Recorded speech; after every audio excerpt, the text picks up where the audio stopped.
আসসালামু আলাইকুম। আশা করি সবাই ভালো আছেন। Welcome back to my channel Rupa's cooking world. আজকে আমি আপনাদের সাথে তেল ছাড়া আমের চাটনি রেসিপি শেয়ার করব। আশা করি ভিডিওটি আপনাদের ভালো লাগবে। খুবই সহজ একটা রেসিপিটি শুরু করা যাক। এখানে আমি 1 কেজির মতো আম নিয়েছি। আমটা আমি ধুয়ে পরিষ্কার করে কুচি করে কেটে নিয়েছি। একটা প্যানে আমগুলো দিয়ে 1 কাপ চিনি দিয়ে দিচ্ছি। দিয়ে একটু নেড়ে চেড়ে দিয়ে দিচ্ছি 2 টেবিল চামচ ভিনেগারটা দিয়ে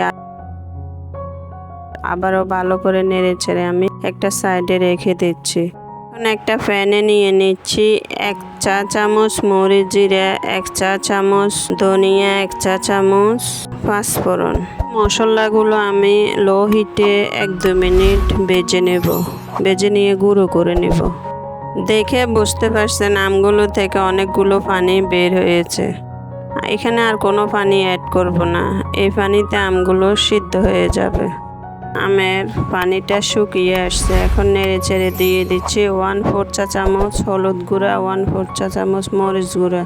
এটা দিয়ে ভালো করে নেড়ে চেড়ে দিয়ে দিচ্ছি 1/4 চা চামচ বিট লবণ, 1/4 চা চামচ রান্নার লবণ দিয়ে আবারও নেড়ে চেড়ে দিয়ে দিচ্ছি ভেজে রাখা মশলার গুঁড়োটা। এখানে আর কোনো মশলা অ্যাড করব না। এখন আবারও নেড়ে চেড়ে আমি নামিয়ে নেব।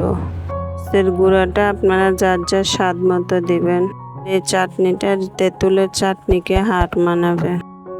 দেখে বুঝতে পারছেন আমের চাটনি আচারটা রেডি হয়ে গেছে। দেখতে যেমন সুন্দর, খেতেও দারুণ সুস্বাদু মজা। তেল ছাড়া টক ঝাল আমের চাটনি আচারটা খেতে দারুণ হয়েছে।